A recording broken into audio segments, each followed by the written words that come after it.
Olá, muito bom ter todos vocês aqui conosco. Nossa coluna de Direito Tributário já está no ar. Toda semana nós estamos aqui conversando um pouquinho com vocês, trazendo os julgamentos, as novidades, algumas teses, ajudando nós, aos advogados tributaristas, os militantes e orientando também o próprio contribuinte.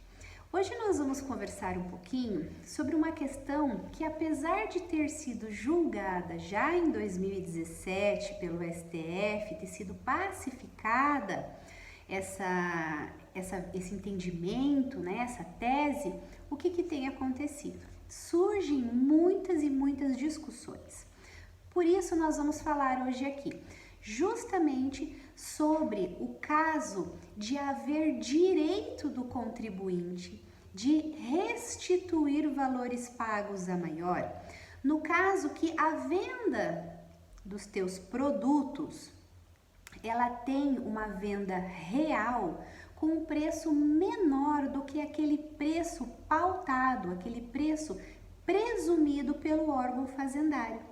Vejam, no caso do ICMS, nós temos que fazer o recolhimento do ICMS da substituição tributária de determinados produtos, né, assim definidos em lei, por uma pauta. Por exemplo, o GNV.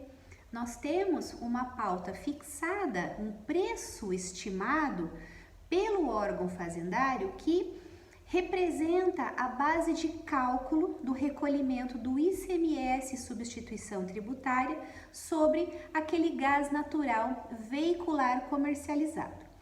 Entretanto, aqui no estado do Paraná, na maior parte das cidades em que eu pesquisei, o que nós temos? Nós temos que o preço de venda do GNV para o consumidor final, ele é menor que o preço presumido pelo órgão fazendário. Daí o contribuinte, o empresário, nos procura falando o seguinte: olha, mas eu estou pagando ICMS sobre um preço de pauta que é muito mais alto do que o valor real da minha venda. Como que eu posso pagar o ICMS substituição tributária sobre um preço presumido muito mais alto que não representa a minha realidade? Isso está gerando um prejuízo em demasia, isso acaba gerando um conflito em relação à própria concorrência, em especial naquelas cidades que estão perto de Santa Catarina, por exemplo, que é uma situação que não acontece.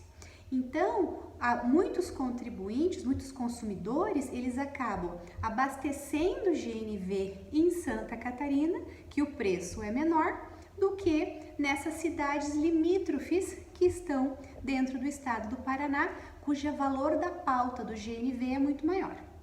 Então, surge essa discussão.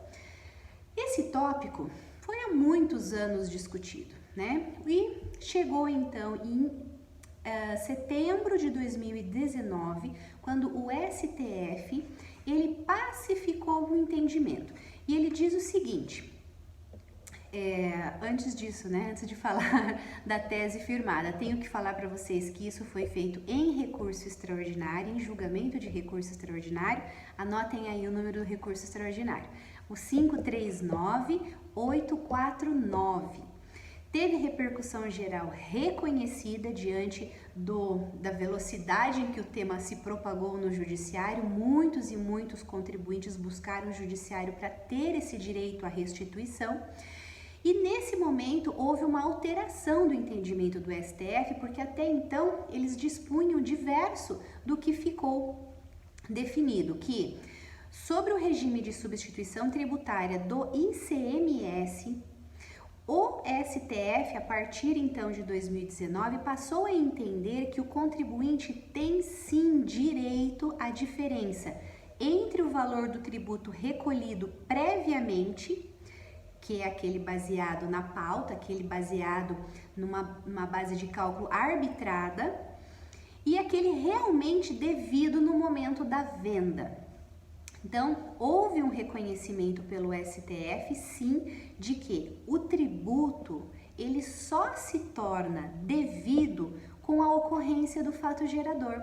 E qual é a ocorrência do fato gerador? Nesse caso do GNV, é a venda do GNV. E a inocorrência total ou parcial deste fato gerador acaba então gerando o direito de restituição pelo contribuinte, em respeito àquele princípio que nós temos que veda o enriquecimento sem causa do Estado. Vejam só, neste momento, do julgamento, foi então definida a modulação dos efeitos, de forma que o entendimento passou a valer a casos futuros. Ou seja, essa questão que a gente pode pedir restituição dos últimos 5 anos, nesse caso não se aplica, porque o STF, ele modulou os efeitos para situações futuras, ou seja, a partir hoje, quem quiser pedir a restituição poderá fazê-lo a partir de outubro, de 2019, quando então foi feito esse julgamento pelo STF. Pois bem, a tese fixada naquela época é o seguinte: é devida a restituição da diferença do ICMS pago a mais no regime de substituição tributária para frente, se a base de cálculo efetiva da operação for inferior àquela base presumida, tá? Então, como eu estava falando, a gente tem um caso bastante importante, bastante relevante aqui no estado do Paraná, que é justamente a comercialização de GNV, a comercialização do gás natural veicular. Nós temos no estado do Paraná uma pauta presumida, para apuração e recolhimento do ICMS muito maior, mas muito maior que o efetivo preço de venda do GNV ao consumidor final. E daí como é que fica os inúmeros postos de combustíveis que nós temos no estado, tendo que arcar um valor de tributo muito maior do que aquele produto que foi vendido, o preço daquele produto que foi vendido. Então nós estamos tendo um fato gerador que é a circulação, a venda do GNV. Perfeitamente. Só que qual que é a base de cálculo? A base de cálculo é o valor da venda, é o valor do produto, é o valor real. E aquele valor presumido, ele não representa a realidade. Ele dá direito ao fisco receber valores tributários muito maiores que os devidos. E isso gera, ao mesmo tempo, um desequilíbrio, porque há um enriquecimento ilícito por parte do Estado, em contrapartida, um prejuízo econômico muito grande para os postos que trabalham com a comercialização do GNV. Por isso que nós temos tido muitos pedidos de restituição. Existe um procedimento específico para ser feito esses pedidos de restituição e é importante que vocês tenham ciência e alertem todos os seus clientes, todos os seus colegas tributaristas para essa situação. Há direito sim de pedir essa restituição. A gente vai conversar na próxima semana um novo assunto sobre direito tributário e eu vou contar com a presença de todos vocês. Um grande abraço, até a próxima!